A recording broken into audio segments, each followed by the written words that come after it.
का कीर्तन करना ही सबका सार है। देखो 4 वेद हैं हमारे, 4 वेदों का सार क्या है? वेद व्यास जी से पूछा कि 4 वेदों का सार क्या है, तो वेद व्यास जी ने कह दिया 4 वेदों का सार है 6 शास्त्र। कहा अच्छा ये वेदों के सार हैं? बोले बिल्कुल।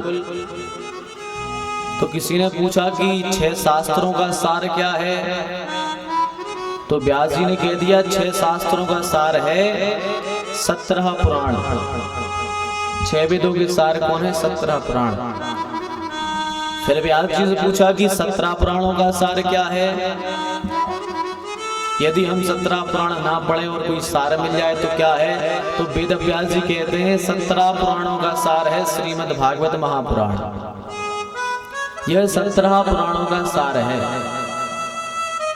अब किसी ने व्यास जी से पूछा कि श्रीमद् भागवत महापुराण सबका सार है, तो श्रीमद् भागवत महापुराण का सार क्या है?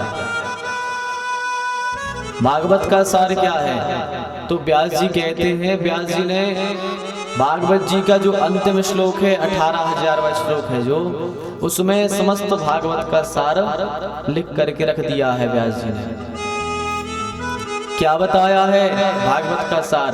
तो व्यास जी कहते हैं नाम संकीर्तनम यस्य सर्व पाप प्रणाशनम प्रणामो दुख समनस तम नमामि हरिम परम।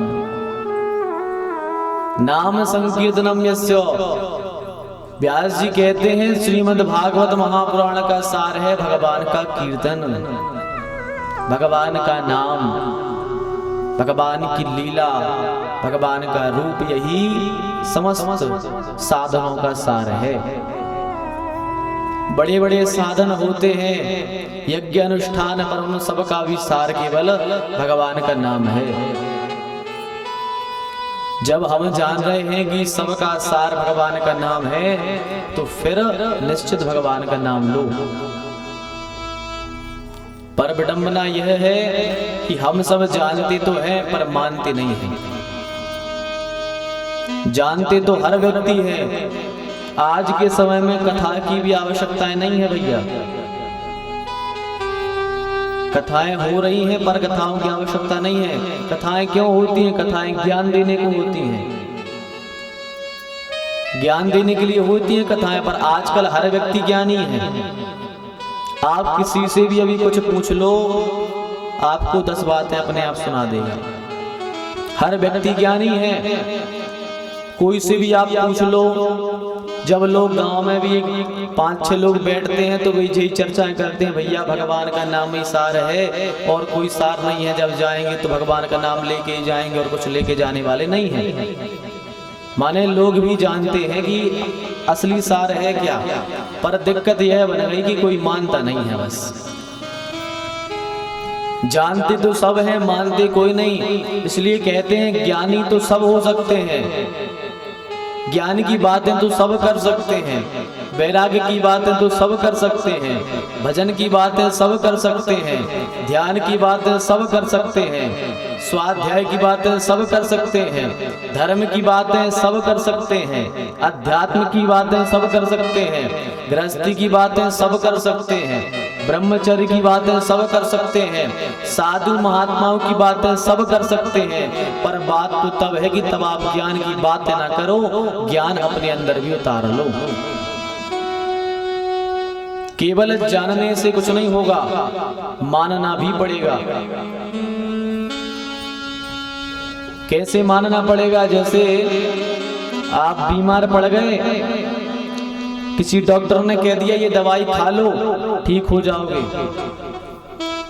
अब उनने गोली का नाम बता दिया, आप जान गए किस गोली को खाने से ठीक हो जाएंगे, तो क्या जानने से आप ठीक हो जाओगे? केवल जानने मात्र से गोली का नाम, गोली का असर जानने से ठीक हो जाओगे? नहीं होगे। क्या करना पड़ेगा? गोली को खाना ही पड़ेगा। ऐसे ही भगवान के भजन को जानो मत, इसे अपने जीवन में उतारो, भगवान का भजन करो। इसलिए भैया जानना सरल है पर मानना कठिन है। एक बार गोस्वामी तुलसीदास जी ने चौपाई लिख दी। कौन सी चौपाई लिख दी? बोले सिय राम मैं सब जग जानी, करहूं प्रणाम जोर जुग पानी। गोस्वामी जी ने यह चौपाई लिखी कि सिय राम मैं सब जग जानी और करहूं प्रणाम जोर जुग पानी। यह चौपाई लिख दी कि भैया सब में भगवान है, हम सबको भगवान की तरह देख के प्रणाम करते हैं। ये चौपाई लिखी तुलसीदास जी ने।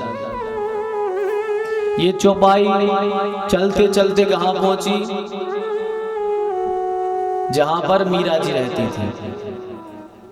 मीरा जी के यहाँ ये चौपाई पहुंची कि बाबा ने लिखा है सिय राम मैं सब जग जानी, करहूं प्रणाम जोर जुग पानी। हम सब में भगवान को देखते हैं और उनको हम प्रणाम करते हैं। मीरा जी ने सोचा वाह, आज हमारी टक्कर का एक हमें मिल गया, हमारी टक्कर का एक हमें व्यक्ति मिल गया। अभी तक तो केवल हम कहते थे मेरे तो गिरधर गोपाल दूसरों ना कोई, अभी तक तो केवल भगवान को हम मानते थे। आज एक और मिल गया जो भगवान को, सब में भगवान को देखता है। मीरा जी बड़ी प्रसन्न हुई कि वाह, तुलसीदास जी को सब में भगवान दिखते हैं। तो मीरा जी ने क्या किया कि पत्र लिखा, पत्र लिख करके गोस्वामी जी के यहाँ भेजा। वह पत्र गोस्वामी जी के यहाँ पहुंचा। गोस्वामी जी ने पत्र देखा, पढ़ा, उसमें लिखा था बाबा प्रणाम। पहले तो हम जानते थे केवल हम ही सब में भगवान को देखते हैं, पर हमें पता लगा कि आपको भी सब में भगवान दिखते हैं। तो बाबा हमारी इच्छा है कि एक बार आपसे भेंट हो जाए, हमारी आपसे भेंट हो जाए। तो तुलसीदास जी ने उस पत्र के प्रत्युत्तर में दूसरा पत्र लिखा और मीरा के यहाँ भेज दिया। जब मीरा के यहाँ वह पत्र पहुंचा तो उसने क्या लिखा था? बाबा ने लिखकर भेजा गोस्वामी जी ने कि बेटी मीरा, मेरा अभी 1 महीने का अनुष्ठान चल रहा है और अनुष्ठान में हमने संकल्प लिया है कि 1 महीने तक हम किसी भी स्त्री का मुख नहीं देखेंगे। हमने 1 महीने का संकल्प लिया है कि 1 महीने तक हम किसी स्त्री का मुख नहीं देखेंगे। जैसे यह पत्र मीरा ने पढ़ा तो मीरा ने फिर दूसरा पत्र लिखा और मीरा ने उस पत्र में लिखकर भेजा, बाबा अब तो मिलना और अधिक जरूरी हो गया, अब तो मिलना बहुत जरूरी हो गया है, अब तो मिलना ही है। गोस्वामी जी ने कहा कि बेटी मीरा, मेरा संकल्प है 1 महीने तक मैं स्त्री को नहीं देखूंगा। तो मीरा ने फिर उत्तर लिख करके कहा कि बाबा ऐसा करना कि हमारे और आपके बीच में एक पर्दा लगा लेना, जहां पर हम और आप बैठे वहां पर्दा लगा लेना, तो आपको हम दिखेंगे नहीं, अपनी दो बातें हो जाएंगी। तो गोस्वामी जी ने कहा ठीक है, ऐसा हो जाएगा, ऐसा चल जाएगा। अब हुआ क्या? मीरा जी पहुंच गई गोस्वामी जी के यहाँ। जैसे ही गोस्वामी जी के यहाँ मीरा जी पहुंची,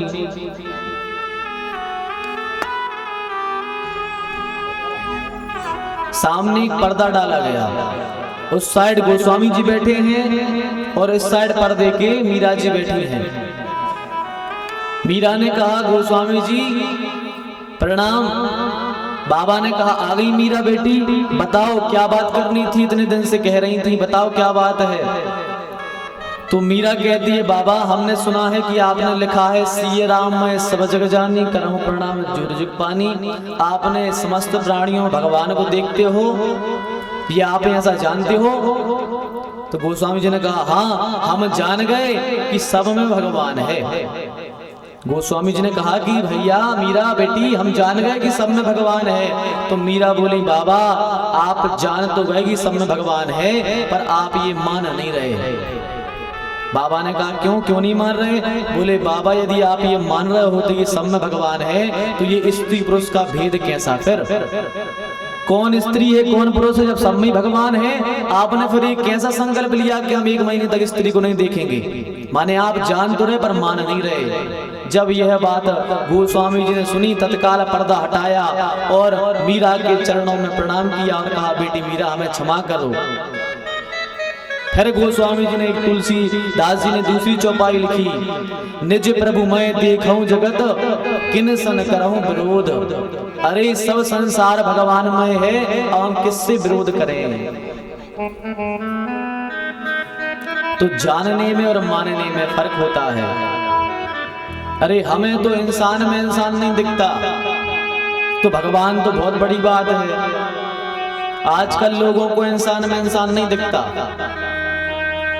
इंसान ही को इंसान से डर है आज के समय में।